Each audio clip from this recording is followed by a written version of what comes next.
প্রত্যেক সপ্তাহের মতো এই সপ্তাহেও টিআরপি তালিকা ঘোষণা করা হয়েছে। টিআরপি তালিকা দেখে বোঝাই যাচ্ছে যে আইপিএল এবং ভোটের প্রভাব পড়েছে টিআরপি তালিকাতে।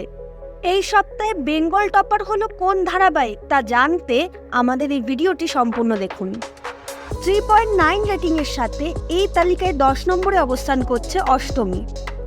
4.2 রেটিংয়ের সাথে 9 নম্বরে অবস্থান করছে রোশনাই। 4.6 রেটিংয়ের সাথে অষ্টম স্থানে অবস্থান করছে অনুরাগের ছোঁয়া।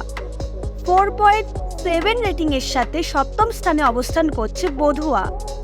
4.9 রেটিংয়ের সাথে ষষ্ঠ স্থানে অবস্থান করছেন কোন গোপনে মন ভেসেছে। 5.4 রেটিংয়ের সাথে পঞ্চম স্থানে অবস্থান করছে জগদ্ধাত্রী। 5.7 রেটিংয়ের সাথে চতুর্থ স্থানে অবস্থান করছে নিম ফুলের মধু। 5.9 রেটিংয়ের সাথে তৃতীয় স্থানে অবস্থান করছে ফুলকি। 6.0 রেটিংয়ের সাথে দ্বিতীয় স্থানে অবস্থান করছে গীতা এলএলবি এবং 6.1 রেটিংয়ের সাথে এই সপ্তাহের বেঙ্গল টপার হয়েছে কথা। এই রকম আরও ভিডিও পেতে আমার চ্যানেলটি সাবস্ক্রাইব করুন।